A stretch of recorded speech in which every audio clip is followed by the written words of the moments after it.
Oh, welcome back to the program. That tune you're listening to, Fortune and Pain, from the Kyle Turley Band.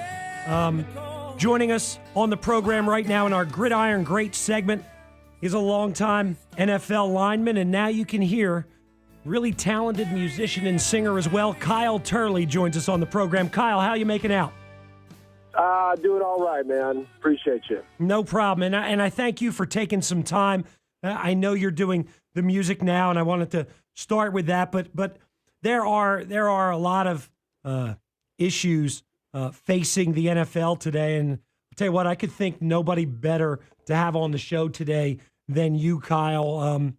A sad day actually for the NFL yesterday with the news on Junior Seau, and a lot of speculation out there right now as to why he did it. Could injuries have played a part? I really just want to hear some of your thoughts on it, if you'd share them with us, Kyle, because I'm sure you have some. Well, there's no doubt that injuries, especially to the brain, have played a role in this. From every other ex-player that has gone this route and decided to do this, post-mortem dissection has revealed a clear linkage to the degeneration of the brain, these protein buildups from this disease that is very real and it is very dangerous out there, called chronic traumatic encephalopathy, CTE. You've heard about it. It's been talked in the media briefly. It hasn't been given enough attention. There is no doubt that it played a role in the myriad of other factors involved in Junior's death. Ray Easterling, Dave Duerson, Justin Strelzik, Andre Waters, Chris Benoit, a lot of hockey players, 3 hockey players this last year, all of the same position, the enforcer position, are linked to suicides. It is an unbelievable epidemic that is happening in the sports world. It is the elephant in the room that no one wants to see or recognize. And it is of a paramount concern, and should be to everyone out there, especially with children and youth sports right now, that we pay close attention to this and not quickly discredit the clear point that can be made and the argument that can be made. And I know his brain will show it if it is allowed to be contributed to this study, in that there is a direct relation to this happening and why individuals choose to do this to directly what has happened to the repercussions of concussions. We're speaking with Kyle Turley on the program. Kyle, you said something. I will tell you this. There was the theme running through my entire show today, and you just hit on it. And I want to ask you this question. You, NFL veteran, it was your life. It's how you lived. Today, you are a parent, and your kid is considering playing football. Do you let them play knowing what you know today? I let them play at a certain age as far as tackle football is concerned. Before a certain age, the brain is still at a very important time in the developmental stage. And furthermore, the game of football is more mental than it is physical. And kids need to understand the game in its entirety before they go out there and put their bodies at risk. We are so quick to put our kids in these pads and helmets, and they look so cute out there running around. We don't realize, because of our ignorance and not wanting to talk about this, that we're setting our kids up for major disaster. There are 10 to 20 kids every year in youth football alone that will die. This year, if this is not addressed, hopefully a few will be saved and the number will be less this year. But in years past, consistently, that is a very factual number of 10 to 20 children every year in youth football die due to concussion-related issues. So, this is very serious. Do I let my kid play football at a certain age? Yes. Understanding what is happening and when he has a concussion is important so that it be addressed like any other injury is on the field. Will it stop? Will this cease concussions to happen? No. But we can start to address it and take action when it is needed, instead of looking at a kid like we continue to do year in and year out, and in the professional levels even, and we saw it last year with Thielman on the Chargers, of not properly addressing concussion issues. Kyle, one of the other things I mentioned, and I'm curious of your thoughts, one of the things I think as parents and as players, you know, in the NFL or college, I think you get lulled to sleep. You think, well, I've got a helmet, I got shoulder pads, I'm going to be all right. We think it's enough. And the truth of the matter is there are better ways to protect football players, and I don't know that we're doing that to our utmost responsibility. Well, we clearly aren't. When at the professional level, when we are supposed to be the shining example, there has been a wide, very open and public outing of the mentality in locker rooms, and it bleeds down to the Pee Wee leagues in our local communities. And that is this mentality that we've heard coming out of the Saints locker room from these coaches, that you should kill the head.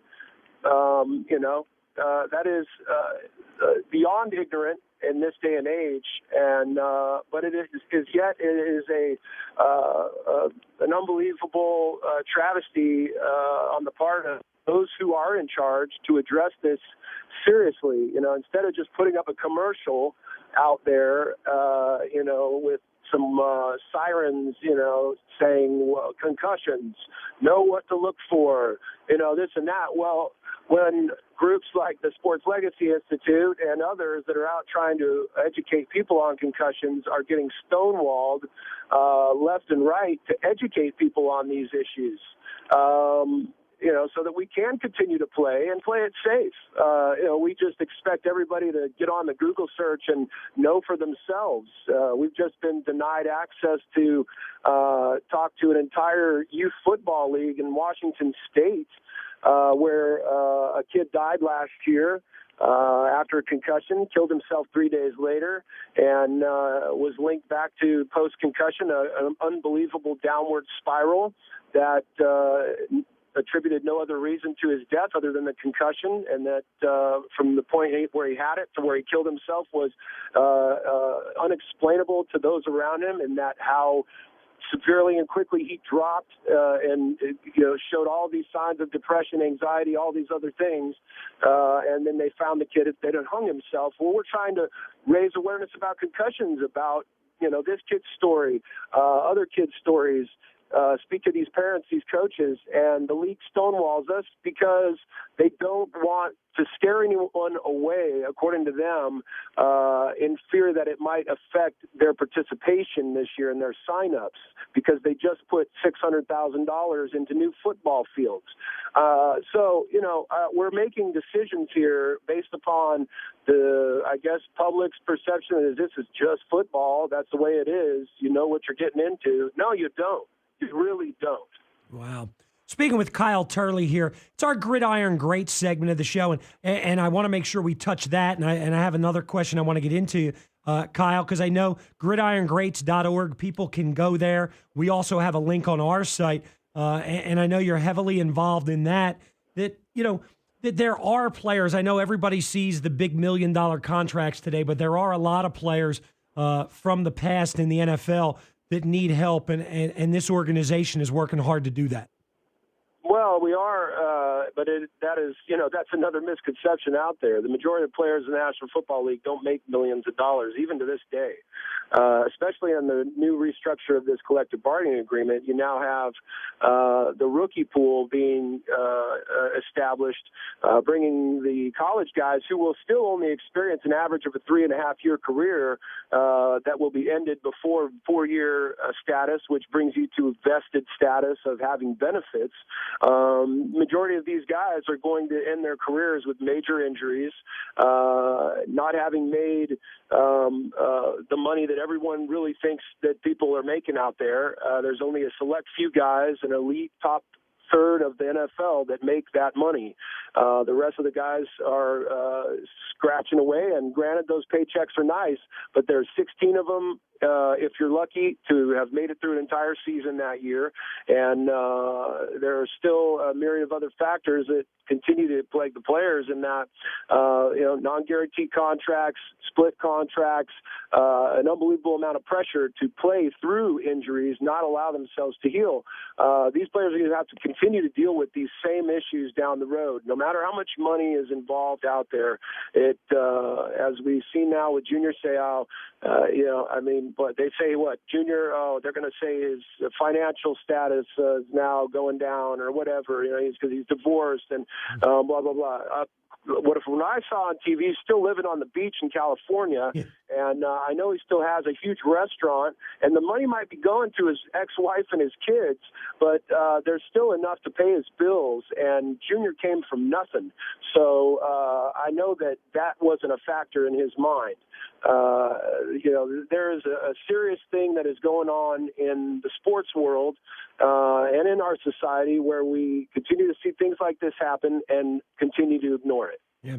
Speaking with Kyle Turley, Kyle, we're wrapping things up, and I could talk to you for days. I'd be remiss if I didn't say, when we started you, we gave people a sample of your music. I have to tell you, we played Fortune and Pain. I know you have the Kyle Turley band. And I will tell you this, you have a fan, Angie, in the building. She loves your music, by the way, already. How do people get your music? You can go to my website. You can go to gridironrecords.com.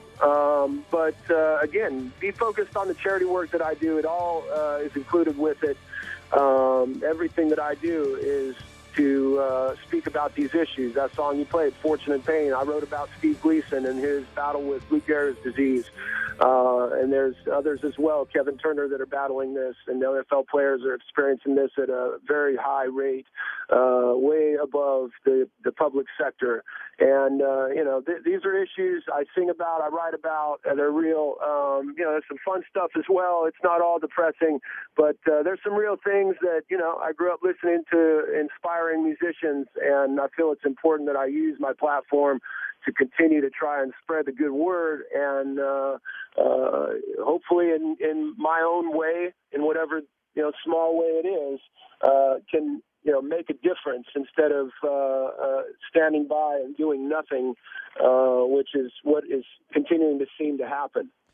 Hey, Kyle Turley with us here, our Gridiron Great segment. Kyle, continue to do the great work that you do. I appreciate you giving us a few minutes here today to shed some light on things. Have a great day.